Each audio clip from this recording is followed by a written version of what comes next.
એક સમયે A+ grade ધરાવતી સૌરાષ્ટ્ર યુનિવર્સિટી કેમ્પસના ભવનોમાં અભ્યાસ માટે પડાપડી થતી હતી, પરંતુ આજે મોટાભાગના ભવનોમાં સીટો સાવ ખાલીખમ પડી છે.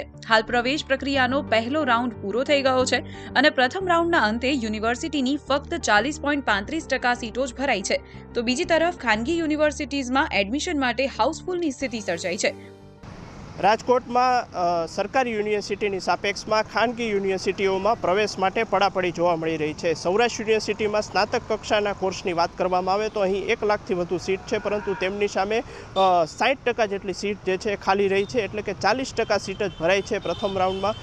જેની સામે રાજકોટની જે ખાનગી યુનિવર્સિટીઓ છે, એટલે કે મારવાડી, આત્મીય અને RK યુનિવર્સિટી છે, ત્યાં મોટા ભાગે પ્રવેશની પરિસ્થિતિ જે છે એ પ્રકારે જોવા મળી છે કે હાઉસફુલની સ્થિતિ જોવા મળી રહી છે. એટલે કહી શકાય કે જે રીતે રાજ્ય સરકાર દ્વારા જીકાસ પોર્ટલ ઉપર રજિસ્ટ્રેશન ફરજિયાત બનાવવામાં આવ્યું હતું અને મોડી પ્રવેશ પ્રક્રિયા શરૂ કરવામાં આવી હતી, તેને લીધે સરકારી યુનિવર્સિટીઓમાં સીટો જે છે એ ખાલી પડી રહી છે. કેવલ દવે, દિવ્ય ભાસ્કર, રાજકોટ.